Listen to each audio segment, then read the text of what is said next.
प्यारे बच्चों, आज की कक्षा में आप सबका स्वागत है।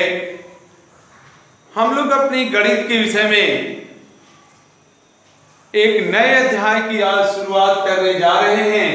उस अध्याय का नाम है त्रिकोणमिति। अब तक हम इस अध्याय से परिचित नहीं हैं, इसलिए इस अध्याय के विषय में हल्की जानकारी लें। त्रिकोणमिति शब्द जो बना है गणित का, इसका जो शब्द ये दो शब्दों से मिलकर बना हुआ है। एक शब्द है इसका त्रिकोण और ये मिति शब्द से मिलकर बना हुआ है। त्रिकोण धन मिति से। त्रिकोण का जो अर्थ होता है वह त्रिभुज से लिया गया है। त्रिभुज की हम परिभाषा देते हैं, उसमें त्रिकोण शब्द आता है, इसलिए त्रिकोण से हम त्रिभुज का अर्थ लेते हैं और मिति का अर्थ होता है मापन। इस प्रकार से हम पूरी बात को एक साथ अगर लें कि हम ये कहें कि त्रिकोणमिति का शाब्दिक अर्थ क्या होगा, तो त्रिकोणमिति का शाब्दिक अर्थ जानने के लिए हम ये कहें, इसका शाब्दिक अर्थ होगा त्रिभुजों का मापन। त्रिभुजों का मापन। त्रिभुजों का मापन। त्रिकोणमिति का शाब्दिक अर्थ होता है त्रिभुजों का मापन। आइए हम लोग त्रिकोणमिति की परिभाषा जानें कि त्रिकोणमिति की परिभाषा क्या है। इसकी परिभाषा के विषय में हम अध्ययन करें। अब तक तो हमने जाना कि ये बना कैसे, इसका शाब्दिक अर्थ क्या होता है। इस परिभाषा को देने से पहले हमें यह अध्ययन जरूर कर लेना है, समझ लेने की बात है कि यह त्रिभुज के मापन से जुड़ा हुआ है, अर्थात इसकी परिभाषा भी इसी के साथ बनेगी। बच्चे ध्यान से सुनेंगे। गणित की वह शाखा जिसके अंतर्गत त्रिभुजों की भुजाओं तथा उन भुजाओं के बीच कोणों की माप का अध्ययन किया जाता है, त्रिकोणमिति कहलाता है। फिर से सुनिए। गणित की वह शाखा जिसके अंतर्गत त्रिभुज की भुजाओं तथा उन भुजाओं के बीच बने कोण का अध्ययन किया जाता है, त्रिकोणमिति कहलाती है। अब बात त्रिकोणमिति की परिभाषा से हो गई।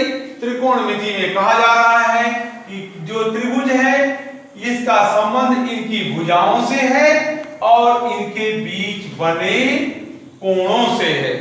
त्रिभुज की भुजाओं और कोणों के जो संबंध को प्रदर्शित करती है वह गणित की शाखा त्रिकोणमिति के रूप में कहलाती है।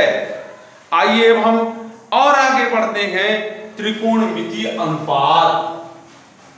अब शब्द बनता है त्रिकोणमिति अनुपात। त्रिकोणमिति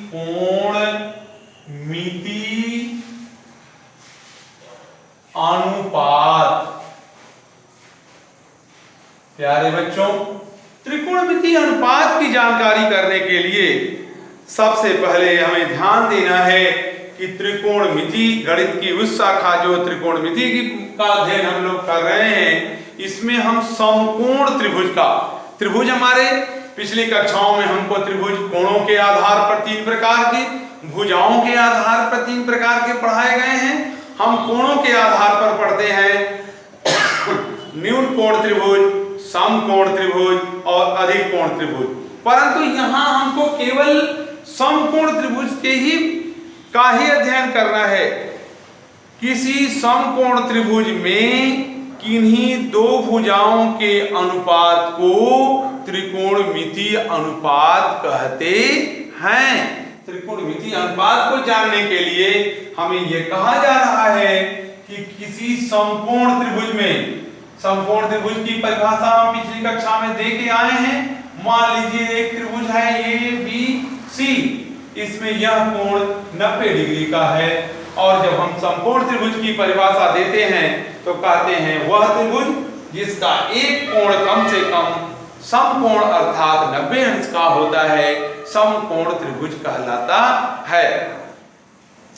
त्रिकोणमितीय अनुपात की जहां तक बात आती है, ये कहता है समकोण त्रिभुज में किन्हीं दो भुजाओं, तीन भुजाएं हैं, किन्हीं दो भुजाओं के अनुपात को हम लोग त्रिकोणमितीय अनुपात कहते हैं। अब ये त्रिकोणमितीय अनुपात हमारे 6 हो सकते हैं। हमें जानकारी करनी है कि त्रिकोणमितीय अनुपात कितने हो सकते हैं। त्रिकोणमितीय अनुपात हमारे कुल 6 हो सकते हैं।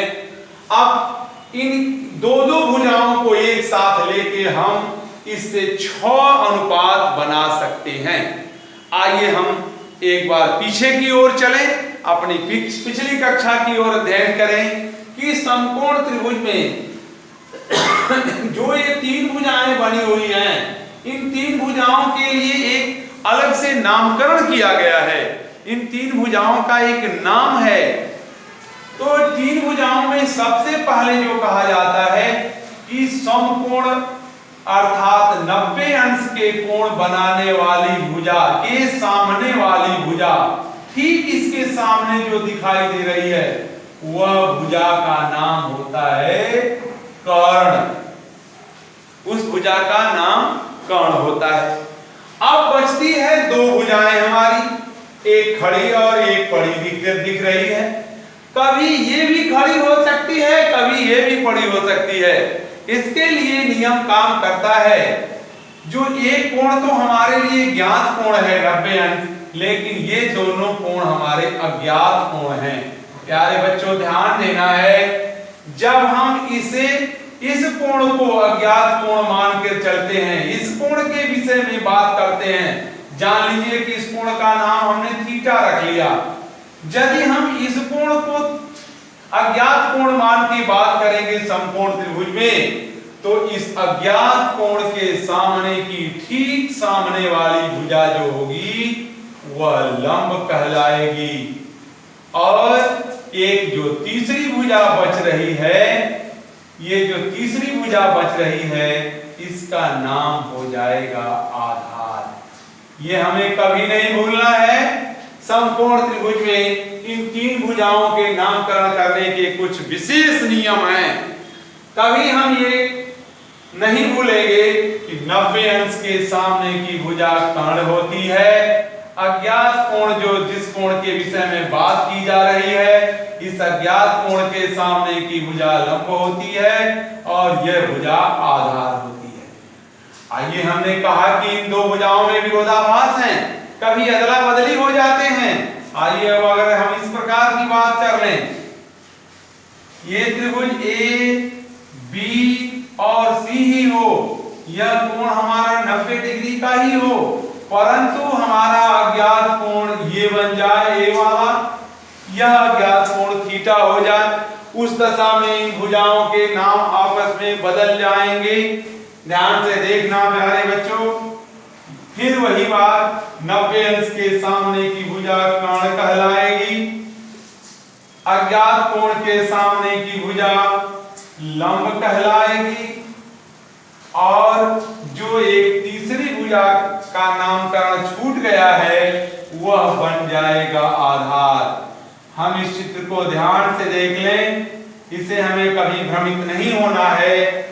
इनके नामकरण इस प्रकार से, कर्ण तो सदैव 90 अंश के सामने की भुजा कर्ण कहलाती है, परंतु लंब और आधार आपस में बदलते रहते हैं इन अज्ञात कोणों के आधार पर। जब हम इस कोण की बात करेंगे तो ये भुजा लंब होगी, जब इस कोण के विषय में बात करेंगे, शीर्ष कोण के विषय में बात कर रहे हैं, तो ये भुजा लंब हो जाएगी, यह आधार हो जाएगी और यह कर्ण हो जाएगी।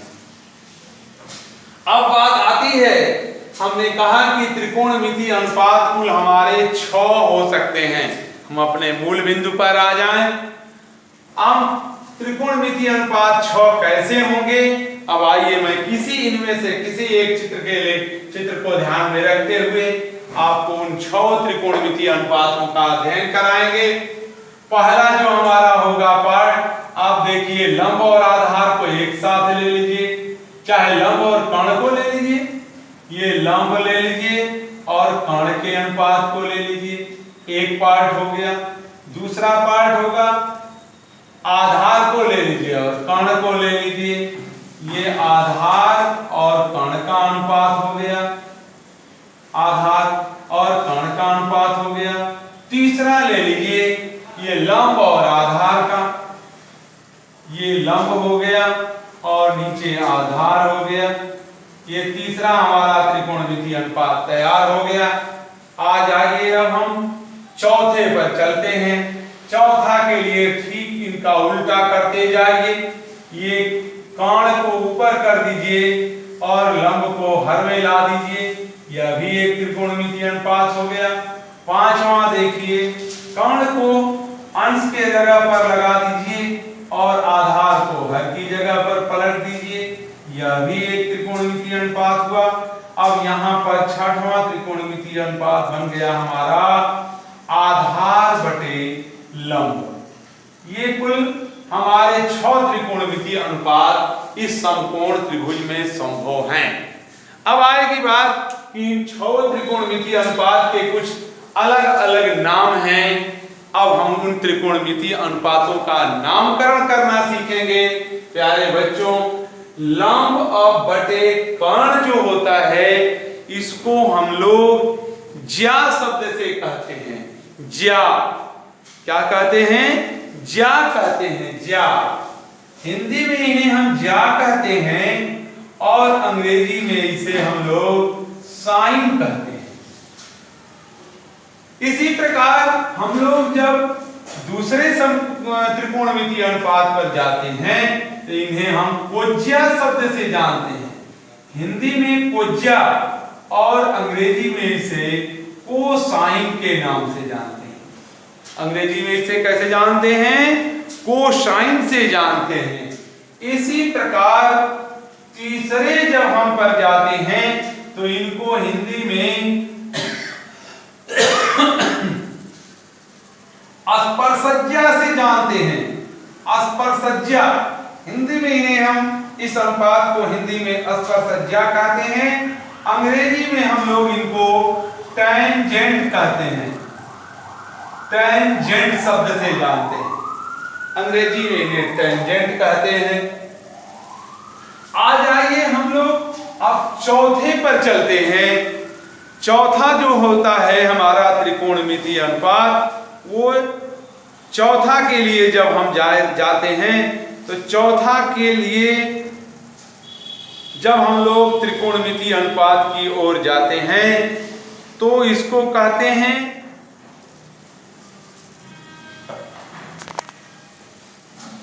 जब हम लोग चौथा की ओर जाते हैं कर्ण और लंब के अनुपात को, तो इन्हें हम हिंदी में कोशिकेंट कहते हैं। हिंदी में कोशिकेंट, कोशिकेंट के नाम से जानते हैं और अंग्रेजी में इसे कोशिकेंट, कोशिकेंट के नाम से जानते हैं। कोशिकेंट होता है, यहां ए हो जाएगा, ANT। प्यारे बच्चों ध्यान से देख लेंगे, कोशिकेंट। अब जब इन्हें आते हैं इन्हें हम लोग सीकेंट के नाम से जानते हैं। सीकेंट, सीकेंट है और इसे अंग्रेजी में हम लोग सीकेंट लिखते हैं। और इसी प्रकार जो छठवां हमारा है, छठवां आधार बटे लंब है, इसको हम लोग हिंदी में को-स्पर्शज्या, हिंदी में इसको को-स्पर्शज्या से जाना जाता है। को-स्पर्शज्या, को-स्पर्शज्या, और जिसको हम लोग को-टेंजेंट के नाम से जानते हैं। टेंजेंट, को-टेंजेंट। यही हमारे 6 त्रिकोणमितीय अनुपात हैं। लंब बटे कर्ण जो ज्या से जाना जाता है, साइन के रूप में होता है। आधार बटे कर्ण जो कोज्या के रूप में जाना जाता है, अंग्रेजी में कोसाइन कहते हैं। लंब बटे आधार जो स्पर्शज्या के रूप में जाना जाता है, जिसे अंग्रेजी में टेंजेंट कहते हैं। और इसी प्रकार चौथा कर्ण बटे लंब, जिसे कोशिकेंट के रूप में जानते हैं, अंग्रेजी कोशिकेंट लिखते हैं। कर्ण बटे आधार जिसको सिकेंट के रूप में कहते हैं, अंग्रेजी सिकेंट होती है। आधार बटे लंब को स्पर्शज्या के रूप में जानते हैं, जिसकी अंग्रेजी कोटेंजेंट होती है। परंतु हमें व्यवहार में कहने के लिए इनके हिंदी शब्द के जो उच्चारण हैं वो कठिन होते हैं। ज्या, कुज्या, स्पर्शज्या, सिकेंट, कोसेंट, कोसिकेंट और कोस्पर्शज्या, ये हिंदी में जब हम इसकी व्याख्या करते हैं तो हमें कठिन सा लगता है। अंग्रेजी में साइन है, कोसाइन है, टेंजेंट है, कोसिकेंट है, सिकेंट है और कोटेंजेंट है। इनको हम लोग एक शॉर्ट फॉर्म में, एक लघु फॉर्म में याद करते हैं, जो इस पूरी चीज को हम लोग साइन, इन्हें कॉस, इन्हें टेन, इन्हें कोसेक, इन्हें सेक और इन्हें काट के नाम से जाना जाता है।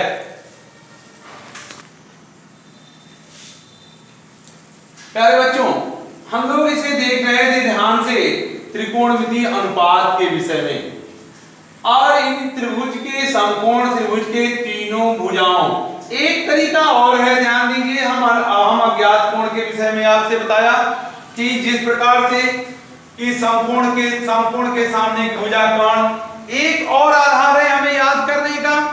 इन्हें याद करने का एक दूसरा तरीका, चाहे आपको जो अच्छा लगता हो याद करेंगे। एक दूसरा तरीका है, याद करिए, समकोण के यानी 90 अंश के कोण के सामने की भुजा कर्ण होती है, और न्यून कोण के, ये दोनों न्यून कोण बने हुए हैं, न्यून कोण के सामने की भुजा लंब और आधार होती है। न्यून कोण के सामने की भुजा ये लंब और इस न्यून कोण के सामने की भुजा ये आधार। अब यहां पर पुनः ये बात आती है कि लंब और आधार में एक पुनः जो है विरोधाभास बन गया कि लंब और आधार आखिर होगा कौन, कैसे हम निर्णय करेंगे कि लंब कौन है और आधार कौन है। इसका एकमात्र यही तरीका है, जिस कोण के विषय में हम इंगित कर रहे हैं, जिस कोण के विषय की चर्चा कर रहे हैं, सी की करें या उसका कुछ नाम रख लें, थीटा रख लें, अल्फा रख लें, बीटा रख लें, कोई भी यहाँ या तो अगर कुछ नहीं रखते हैं तो सी को मान लें या ए को मान लें। हम जिस कोण के विषय में बात करेंगे वही बात ठीक उसके सामने वाली भुजा लंब होगी, और शेष तीसरी जब हम दो का नामकरण कर लेंगे तो तीसरी भुजा जो हो जाएगी वो आधार। क्योंकि त्रिभुज, समकोण त्रिभुज ने अपनी तीनों भुजाओं का नामकरण कर रखा है, लंब, आधार और कर्ण। कर्ण का नामकरण आसान है, वो सबसे अच्छी पहचान है कि सबसे बड़ी भुजा कर्ण होती है और 90 अंश के सामने वाली कर्ण कहलाती है। इसके विषय में आप जान लीजिए। अब एक और आपको महत्वपूर्ण चीज जाननी है, वो जान लीजिए। आपको त्रिकोणमितीय अनुपात बन गए हैं साइन, कॉस, टेन। हम लोग अब व्यवहार में रोज प्रतिदिन इसी से चर्चा किया करेंगे। न ज्या कहेंगे न पूरा साइन कहेंगे, न कोज्या कहेंगे न कोसाइन कहेंगे। अब आपको साइन, कॉस, टेन और कोसेक, सेक और काट के नाम लिए जाएंगे। जो मैंने इन्होंने घेर रखा हमने, यही आपके व्यवहार में नामकरण किए जाने वाले शब्द हैं, साइन, कॉस, टेन, कोसेक, सेक और काट। हम लोग अब प्रतिदिन जो चर्चा करेंगे केवल इन्हीं नामों से इनका नामकरण किया करेंगे, चर्चा में लाएंगे। एक व्यवहार में जानने की एक सबसे महत्वपूर्ण चीज है, वो सुनिए ध्यान से। साइन और कॉस, साइन और कॉस के जो मान हैं, अभी हमने कहा ये साइन और ये और सब लिखा हुआ एंड है, साइन और कॉस, इनके मान जो हैं हमेशा या तो एक से कम होते हैं अथवा एक के बराबर होते हैं। इनके मान जो हैं एक से कम या एक के बराबर होते हैं, एक बराबर होते हैं, एक के बराबर होते हैं। प्यारे बच्चों इसे नोट कर लीजिएगा। साइन और कॉस के मान हमेशा एक से कम और एक अथवा 1 के बराबर होते हैं। इसी प्रकार इनके जो अलग फॉर्म हैं कोसेक और सेक, कोसेक और सेक के मान जो हैं 1 से अधिक अथवा 1 के बराबर होते हैं। ये दो चीजें हमको जानने की हैं, महत्वपूर्ण चीजें। साइन कास के मान 1 से कम अथवा 1 के बराबर होते हैं। कोसेक और सेक के मान जो हैं 1 से अधिक अथवा 1 के बराबर हुआ करते हैं। आइए अब हम आपको एक और तरीका दिखाएं। जो हम साइन बराबर देख रहे थे किसी कोण को लेकर के, थीटा को लेकर के, कि साइन थीटा बराबर लंब बटे कर्ण, कास थीटा बराबर आधार बटे कर्ण, टेन थीटा बराबर लंब बटे आधार। तो इनके मानों को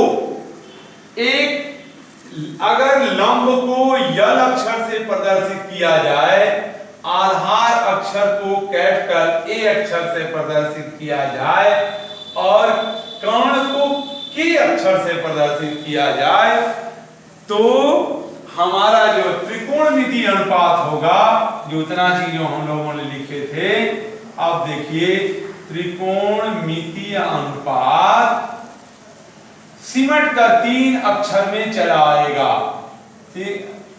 ला ल बटा कक्का, ला यल बटे के ए हुआ क्या। साइन कास और टेन के लिए ये तीनों शब्द लिखे गए हैं हमारे।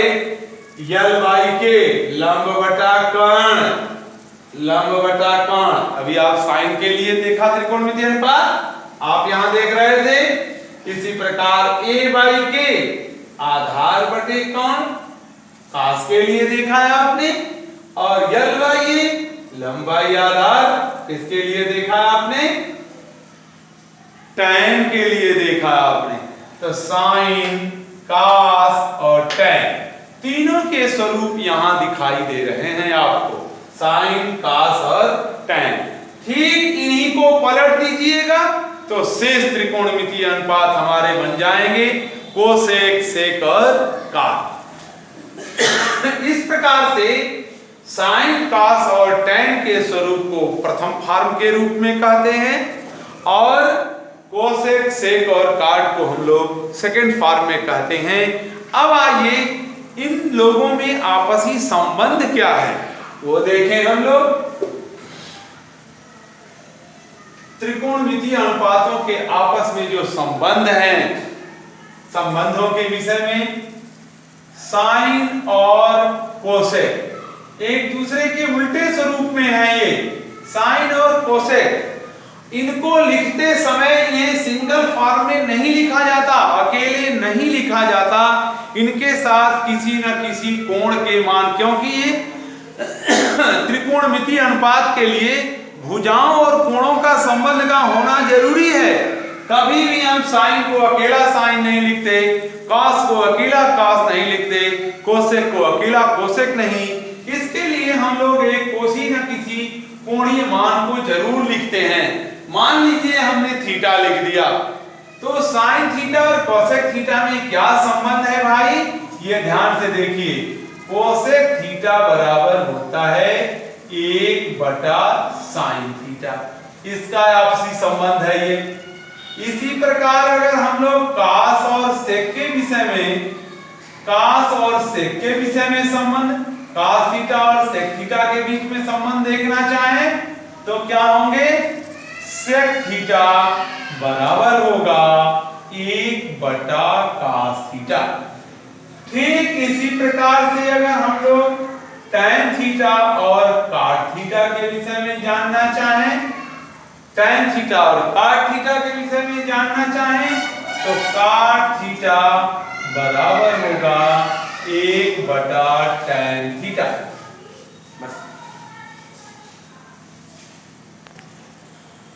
प्यारे बच्चों, त्रिकोणमितीय अनुपात की जानकारी हम लोगों ने कर लिया है। अब इसके बाद एक जो गलतियां संभव हैं, जो हमसे गलती हो जाती है लिखने में, अथवा हम उनके अलग से अलग परिभाषित कर लेते हैं, उन्हें ध्यान देना है। मूल बिंदु पर आइए, जो बात मैं कह रहा हूं, लिखने के जो ढंग है, ये साइन थीटा देख रहे हैं, ध्यान से लिखा हुआ है साइन थीटा, ये देख लीजिए, और यहां यक्स वाई देख लीजिए। जब हम बीजगणित में जाते हैं पढ़ने के लिए, तो यक्स वाई जहां लिखा हुआ होता है, इसका तो अर्थ होता है यक्स गुणे वाई। लेकिन जब हम इस बात को त्रिकोणमिति की भाषा में कहते हैं साइन थीटा, तो ये चीज साइन और थीटा का आपस में गुणनफल नहीं है। ये साइन थीटा थीटा अलग नहीं है साइन से, ये कोणीय मान है, इसलिए साइन थीटा को कभी भी साइन गुणे थीटा नहीं लिखा जा सकता। इसी प्रकार से कास थीटा को भी हम लोग कास गुणे थीटा नहीं लिख सकते। ये महत्वपूर्ण सब चीजें हैं जानने की, परंतु ये बीजगणित में अगर हम जाएं तो एक्स वाई लिखे हैं, तो इसको एक्स गुणे वाई लिख सकते हैं, लेकिन हम त्रिकोणमिति में ऐसा नहीं करते हैं। इसी प्रकार से देख लीजिए, एक और चीजें हैं जो आगे आपको साइन स्क्वायर थीटा शब्द लिखा हुआ है, साइन स्क्वायर थीटा लिखा हुआ है, इसको हम लोग साइन थीटा का होल स्क्वायर लिख सकते हैं। साइन स्क्वायर थीटा को साइन थीटा का होल स्क्वायर ये लिखा जा सकता है, ये जान लीजिएगा। जैसे कि कास स्क्वायर थीटा अगर लिखा है तो क्या लिख सकते हैं, कास थीटा का होल स्क्वायर भी लिख सकते हैं। परंतु अभी हमने आपको यहां दिखाया कि कोसेक थीटा बराबर होता है 1/साइन थीटा, एक दूसरे के लिए उल्टा स्वरूप में है। इसको हम लोग कोसेक थीटा बराबर लिख सकते हैं साइन थीटा का इनवर्स रूप, साइन थीटा का इनवर्स रूप तो ऐसे लिख सकते हैं, लेकिन इसे ऐसे नहीं लिख सकते। साइन इनवर्स थीटा ये नहीं लिखा जा सकता। ये सबसे महत्वपूर्ण चीजें हैं, आपको जान लीजिए। साइन थीटा को साइन गुणे थीटा नहीं लिख सकते, उसी प्रकार साइन स्क्वायर थीटा को साइन थीटा का होल स्क्वायर लिखा जा सकता है। कोसेक थीटा बराबर 1/साइन थीटा होता है, परंतु कोसेक थीटा को साइन थीटा का इनवर्स रूप तो लिख सकते हैं, लेकिन साइन इनवर्स थीटा हम नहीं लिख सकते हैं। धन्यवाद। शेष अगली वीडियो में हम लोग देखेंगे।